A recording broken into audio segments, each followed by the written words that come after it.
Greetings superhero fans and welcome back to Nerd U. It has happened. Logan, the third and final Wolverine film with Hugh Jackman, has hit the theaters. I saw it on opening day and I have to tell you, it was easily worth skipping work. I have my feedback lined up and ready to go, but first there are a ton of spoilers, so if you haven't seen it, stop here, go see the film, then come back and watch this video twice and like it and comment and share and tweet it. Okay, here's my list of the reasons that this movie rocks. Number one, he's old. In fact, he's a grumpy 150-year-old man. He's tired, he's angry, his body is breaking down. We've always seen Logan as invulnerable and nearly ageless, so it's interesting to see him deteriorating from adamantium poisoning. But even though he's a little slower and doesn't take a beating like he once did, he's still the ruthless rage machine that we love. Which brings me to number two. It's rated R. Although my kids can't see it for a few years, we get to see what we know Wolverine should actually be like. He drops F-bombs, he decapitates, he doesn't show any mercy like he has many times in the X-Men films. Instead of dramatic moments where he holds his claws to someone's face while they wonder if they'll live, in this film, he just puts them right through their skull before they even know what's happening. Speaking of rage, number 3 on this list is X-23, which is a number given to the little science experiment also known as Laura, the little girl that Logan reluctantly joins up with along the way.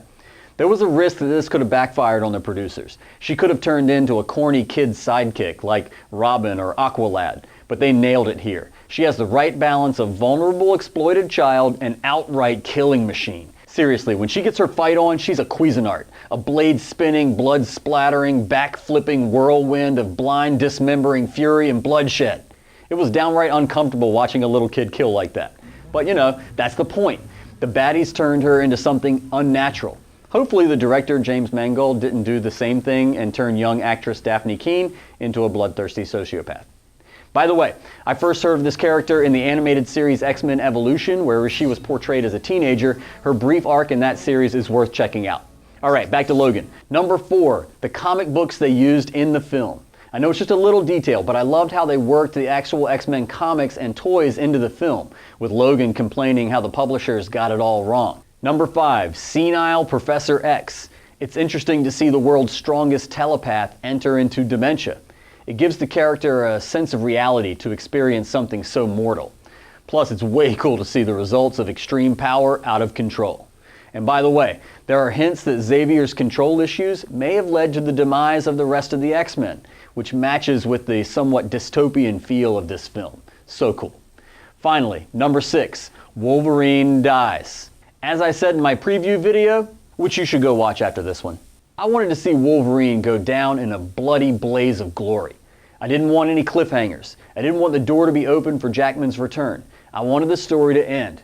If they would have had him holding the girl's hand and walking into Canada to live happily ever after with Logan as the new headmaster of Xavier North, that would have been corny and it would have not fit with the rest of the story.